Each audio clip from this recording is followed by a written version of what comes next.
nung petitioner, nasa kanya pa rin po yan. Madami naman pong option pa na available para po sa kanya at yung mga iba pang magpipetisyon. So again, sana naman po yung mga magpapile sa COMELEC lang ng mga petisyon, sana lang laging sisiguraduhin na tama yung akusasyon, aligasyon, ground, at saka siyempre yung mga hinihingi na requirement ng filing fee at saka yung mga attachment. Kasi otherwise po, madidismiss ang petition on technicality at hindi na po makakadako sa pagdidesisyon sa merits. Ganun po talaga ang proseso sa lahat ng korte, sa lahat ng quasi-judicial body na nagdidesisyon sa mga ganitong klaseng kaso. Gaano kahalaga po ba yung failure to attach COC bilang basehan sa dismissal? Kasi po pinapadisqualify bilang isang kandidato. So ano po ba ang pinaka-number 1 ebidensya ng isang tao ay isang kandidato? Hindi po ba yung certificate of candidacy? Kaya po sa lahat ng petition to disqualify at petition to deny due course or cancel candidacy, alam po ng lahat ng abogado yan. The number 1 na attachment dyan ay ang COC nung mismong pinapadisqualify ng mga kandidato. Sir, sinabi rin po doon na it cannot be verified po na na-file na present sa mga respondents yung petition. Para po hindi malaman kasi kung nabigyan ng sufficient notice yung mga respondent. Notice po kasi is one way pa rin by which the COMELEC can acquire jurisdiction over the person.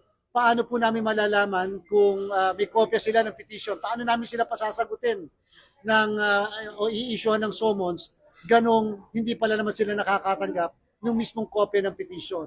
Pag po nagpapal ng petition dito sa COMELEC, copy furnish po kaagad yung mismong respondent para yung respondent bigyan man namin ng summons, alam namin na makakasagot dahil may kopya na kaagad siya nung mismong petition.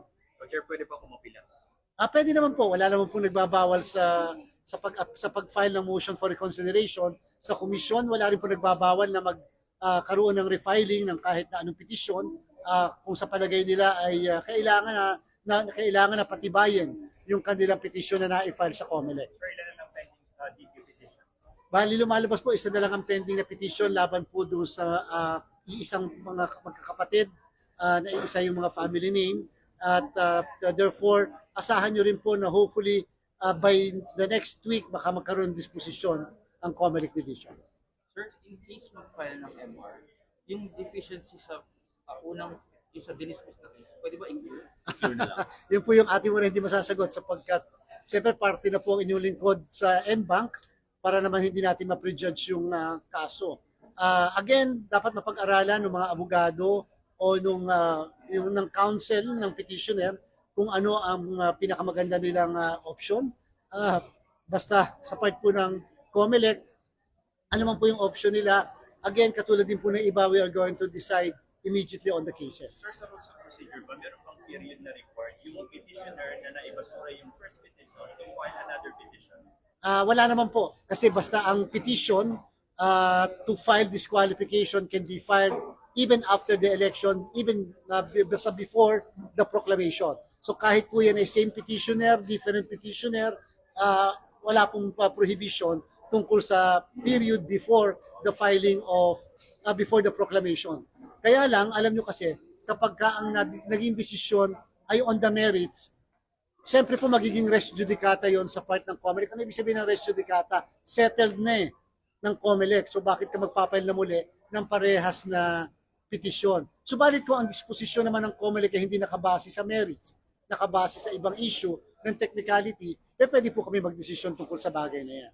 For the record po, sino po mag-handle ng MR kapag Ang Commission NBank po ang mag-handle ng motion for reconsideration, yung kabuuan ng Commission NBank.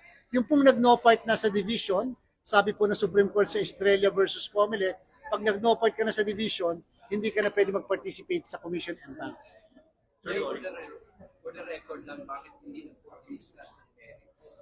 Kasi po pagka technicality, why discuss the merits kung sa technicality pa lang may problema na? Ang merits ay dinidiscuss lamang at tinatalakay kung walang issue ng technicality.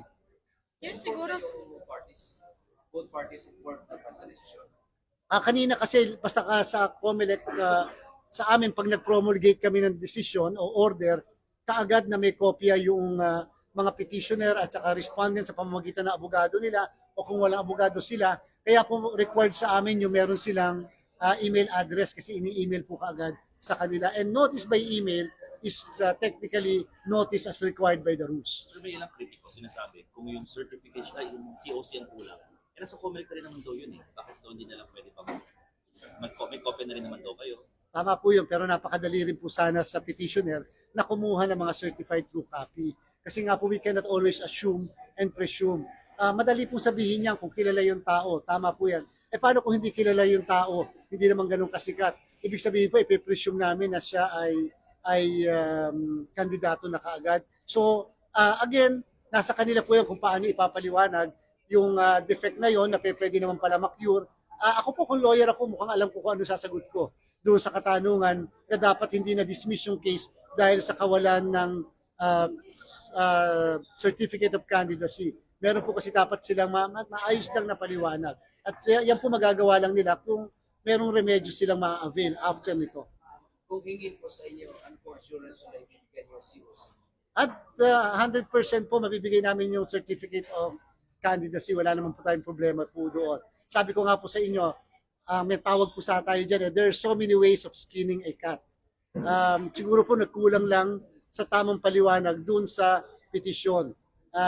Yun po ay nakukuha sa tamang pagpapaliwanag lang kung bakit hindi na i-produce, kung bakit hindi umabot yung mismong attachment na yon.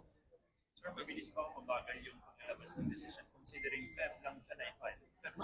Actually po, pagka technicality, mabilis po talaga yan. Technicality po eh. Kasi sa level pa lang ng clerk of court namin, may assessment na. Ang medyo magiging hindi po mabilis kapag ka-disposition on the merits. Kasi usually po may patawag na hearing at pagkatapos may submission ng mga pleadings katulad po ng memorandum. So, Chair, paano po yung magiging process kapag po kunyari mag-MR sila? Ano po yung magiging next? Kung sakali po mag-motion for reconsideration, yan po kaagad na pagka tama yung motion for reconsideration, sufficient siya in form, proper payment ng filing fee, elevate po yan ang division sa COMELEC NBank at ang NBank naman ay mag-a-assume ng jurisdiction. Either magre-require yan ng comment doon sa mismong respondent o pwede kami magpatawag ng hearing o mismo submitted na siya for resolution. Nasa NBank po ang option kung ano ang tamang disposisyon. Bali yung MR po, ipa-file sa division pa rin. Sa division po Tapos, pinafile siya yun. yung mag-aakyat. Yes po, tama po yun. Ay, sa asin. Apo. Regardless for kung kilala man yung respondent doon sa disqualification petition, same process ang dadaanan. Tama po, same process po ang dadaanan din. So again, ang ating pong tagubilin lang, lalo na po may mga abogado naman na talaga nagpa-practice sa COMELEC. Hindi naman natin required na dapat election practitioner o kaya nagpa-practice sa COMELEC. Pero meron po tayong existing rules. Makikibasa po muna yung existing rules ng COMELEC sapagkat although hindi namin gusto magpaka-stricto, pero pagka po kasi basic yung requirement, ay hindi po namin pwedeng i-set aside yung mga basic requirements ng rules natin. Sir, clarify lang